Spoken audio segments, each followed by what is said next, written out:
Olá, meus queridos, graça e paz, ou graça eterna, né, para todos nós que estamos vivendo a época, o período, né, do Evangelho Eterno.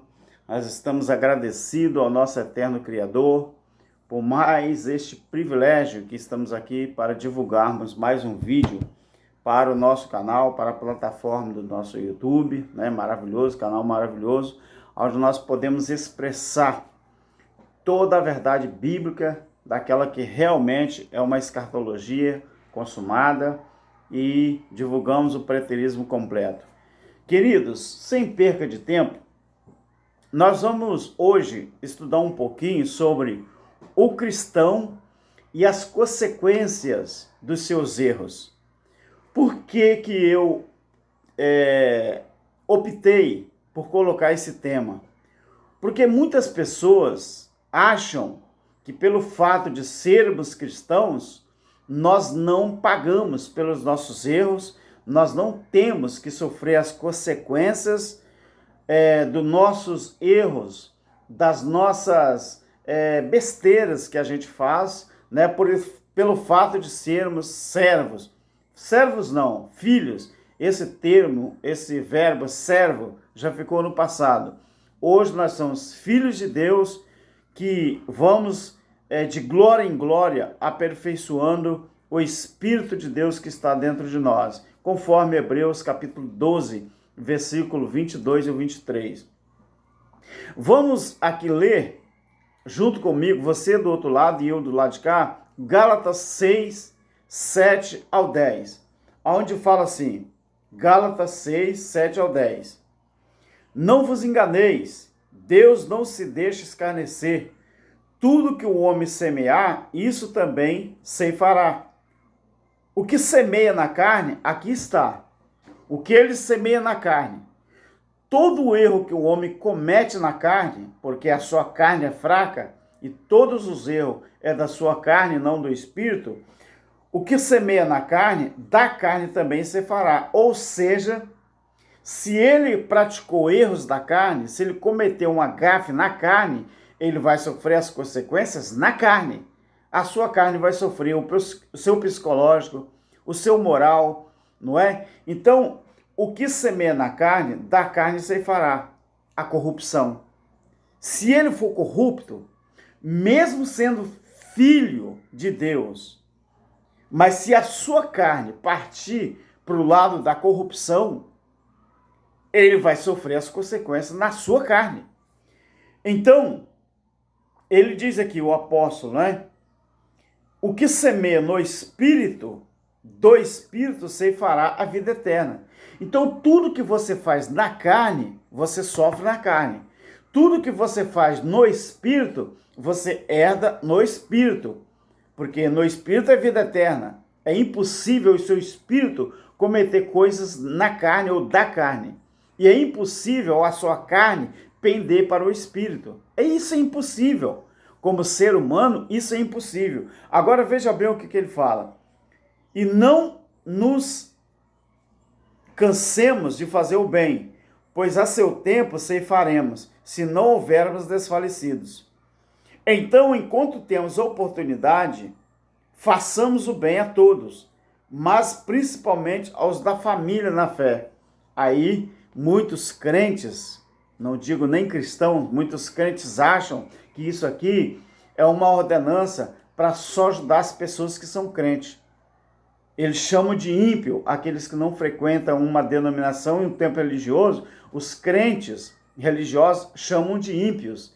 E eles se acham de não dever, obrigação ou fazer uma obra de caridade a aquelas pessoas que não são crentes ou não são cristãos. É um erro fatal.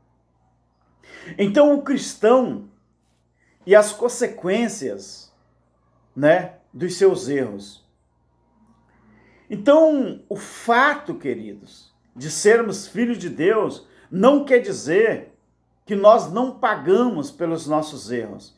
Você viu o que está escrito em Romanos capítulo 8, versículo 1? Que está escrito lá: portanto, agora nenhuma condenação há para os que estão em Cristo Jesus. Mas olha, essa condenação, para quem e para que era?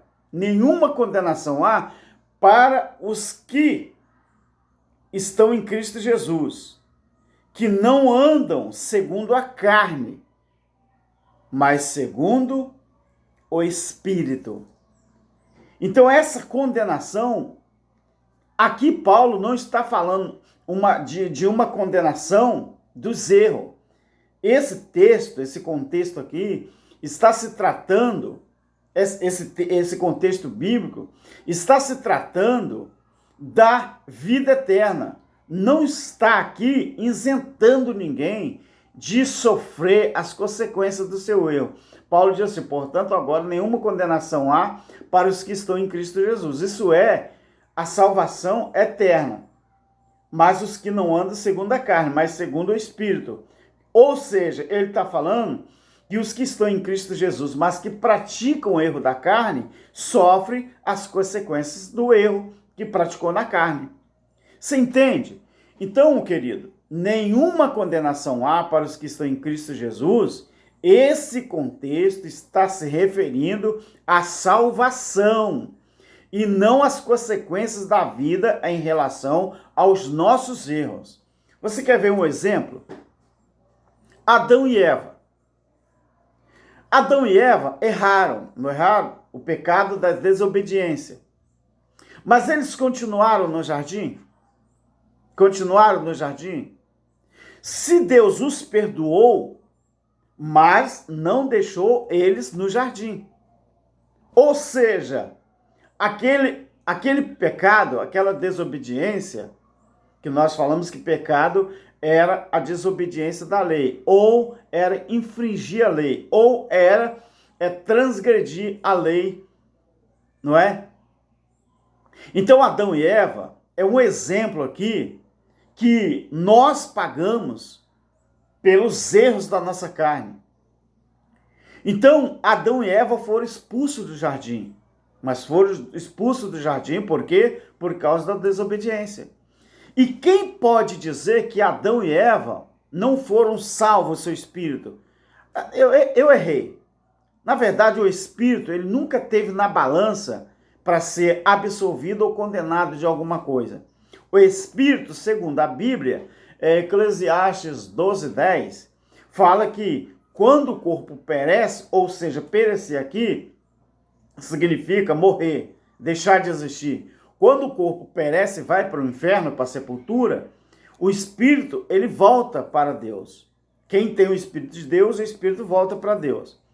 Então, outro caso, nós temos de Davi. Davi, o pecado que ele cometeu com Batseba, transgrediu a lei que dizia que não adulterarás. E Davi transgrediu. Deus o perdoou? Perdoou sim. Mas qual foi a consequência daquele erro que ele cometeu? Botou o marido da mulher na linha de frente, não é? Para ser o primeiro a morrer, para ele tomar a esposa do outro, não é? De Urias. Depois, o reino dele foi dividido, já na época que o seu filho Salomão tomou o poder. Tomou não, herdou, porque Salomão não tomou. Mas as consequências dos erros de Davi, os seus filhos lutaram para tomar, para tirar o reino do pai dele, não é? Então o reino dividido, a briga entre famílias, né? Ele teve ali uma filha, né? Que eu não posso usar o verbo aqui, o que aconteceu com ela, mas se você conhece a história, você sabe o que aconteceu, não é? Então, aquele pecado de Davi trouxe consequências, porque foi pecado da carne, foi erros da sua carne. Outro exemplo, não é? O ladrão da cruz. Jesus perdoou aquele ladrão? Claro que perdoou. Jesus falou, hoje mesmo estarás comigo no paraíso. Hoje estarás comigo no paraíso. Mas Jesus perdoou ele. Mas Jesus tirou ele da cruz? Não. Todo o erro que ele tinha cometido na sua carne, ele estava pagando ali. Ele estava sendo julgado, foi condenado, ele tinha que pagar. Mas Jesus disse que o espírito dele, e não o corpo físico, estaria com ele no paraíso. Paraíso foi uma referência a quê? Ao estado eterno, que Jesus estaria alguns dias depois? Com certeza, não é? Então, queridos, uma coisa a gente tem que aprender. Uma coisa a gente tem que aprender. Quando nós estamos na presença do nosso Eterno e praticamos erros na carne, nós temos que pagar por isso. Agora, quando isso não acontece, nós temos então que viver o Espírito. Então, Gálatas está falando aqui. Gálatas, rapidinho aqui achar de novo. Gálatas, Efésios. Aqui está falando, não é? O que semeia na sua carne, da carne ceifará. E o que semeia no Espírito, do Espírito ceifará a vida eterna. Então, não nos cansemos de fazer o bem, pois a seu tempo ceifaremos, se não houvermos desfalecido. Então, enquanto temos oportunidade, façamos o bem a todos, mas principalmente aos da família na fé. Então isso é bonito, não é? Isso é maravilhoso, e eu tenho certeza e convicção, não é? Que quando nós entendemos uma coisa e outra coisa, aí nós passamos a praticar as coisas de acordo com a vontade do nosso eterno Criador. Você entende, irmãos? Então nós vamos observar sempre a palavra para não cairmos no erro, né, de achar que Deus tem que resolver tudo para nós. Queridos, Deus não tem que resolver tudo para nós. Deus não resolve tudo para nós. Aquilo que está ao nosso alcance, nós temos que fazer, nós temos que resolver. Ou seja, aquilo que é impossível a nós fazer, é isso que Deus faz. Mas aquilo que está ao nosso alcance, não é? É nós que temos que fazer. Não podemos esperar que Deus resolva problemas que nós podemos resolver. Então não é assim. Então se você vê que a sua carne, ela é tão fraca a ponto de induzir você ao erro, então você tem que começar a trabalhar o seu espírito mais do que a sua própria carne. Por que você não se afasta de lugares ou ambientes que você vê que aquilo ali é propício ao erro, é propício à sua carne? Por que você não se afasta? Então, se você não se afasta, é porque a sua carne está falando mais alto do que o seu espírito, o espírito. Então, observe isso. Dá só uma licencinha aqui, irmãos. Tá rapidinho, já volto.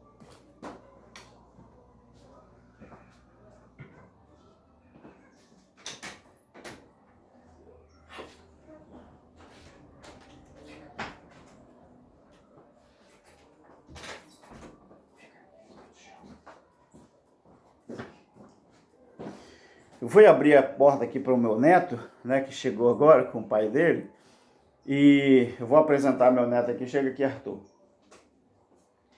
Olha que neto lindo, ó. Esse aqui é o Arthur. Eu tenho 7 netos, e esse aqui, eu acho que ele é o quinto, né? Depois dele tem mais 2 mais novos do que ele. Né? Tu dá um tchauzinho, pessoal do YouTube. Só tem 5 anos, tá? Olha o tamanho disso, ó. Eu acho que ele é mais forte do que eu, ó, o bração, ó. Tá vendo? Esse aqui é o Arthur Alberto. Eu coloquei o meu nome como sobrenome nele, tá bom? E eu gosto de fazer isso com a minha família, meus netos, né, filhos. Eu fiz isso porque eu herdei isso de meu pai. Eu achei bonito que meu pai, o meu avô, o pai do meu pai, ele colocou o primeiro nome dele como sobrenome nos filhos. E eu achei isso bonito e também comecei a colocar em filho e neto o meu nome como sobrenome. Eu tenho Paulo Alberto, que é filho, Silas Alberto, que é filho, eu tenho o Alberto Júnior, que é o meu caçula, e agora tem Emanuel Alberto, e esse aqui é o Arthur Alberto. Ele gosta. Tá vendo? Tá vendo? Amém? Então, irmãos, aqui eu vou terminando o meu estudo e dizendo para você que a própria Jerusalém, Deus, ele teve que desmanchar um relacionamento com Jerusalém física e ele elegeu uma nova noiva que depois ele casou com ela, Apocalipse 19. Se você ler todo o Apocalipse 19, você vai ver, quando você chega a partir do versículo 7, você vai ver que o casamento entre o eterno Criador e a igreja já aconteceu. A grande tribulação que aconteceu em Israel no ano 70 DC, na verdade, para Deus, sabe o que ela foi? Ela foi a boda do Cordeiro. Mas a igreja evangélica, ela ainda aguarda a boda do Cordeiro. Não, ela não entendeu que as bodas do Cordeiro foi a grande tribulação. Se você estudar Isaías, do capítulo 60 até o 66, você vai aprender isso. Apocalipse 19, você vai aprender isso também. Tá bom, queridos? Numa festa de casamento, o que é alegria para uns, é tristeza para outros. E aconteceu isso também no sentido espiritual.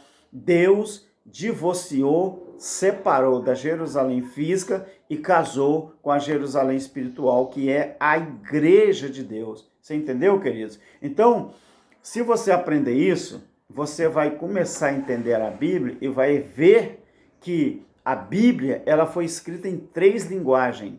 Ela é literal, ela é simbólica e ela é figurada. Mas a igreja evangélica dá uma pena, sabe por quê, queridos? Porque a igreja evangélica, ela quer entender a Bíblia só como literal.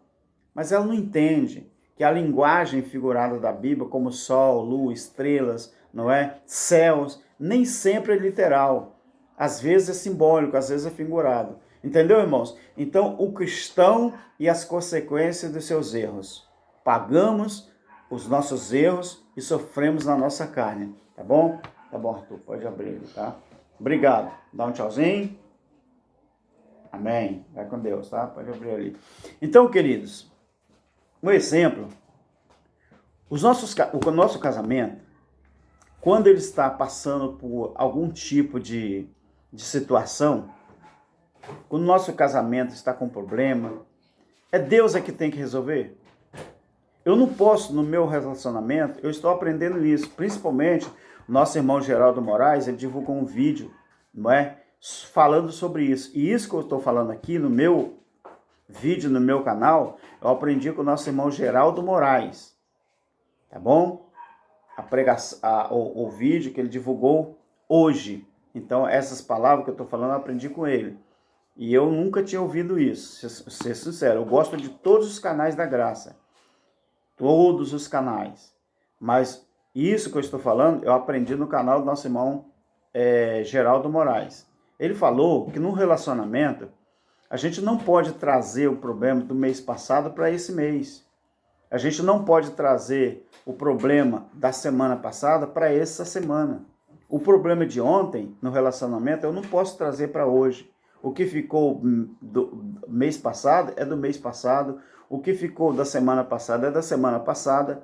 E o que ficou do ontem é ontem. Eu não posso trazer para o hoje. E é verdade, queridos. É verdade. Às vezes o relacionamento passam por dificuldade porque nós mesmos não estamos sabendo resolver. E queremos que Deus resolva.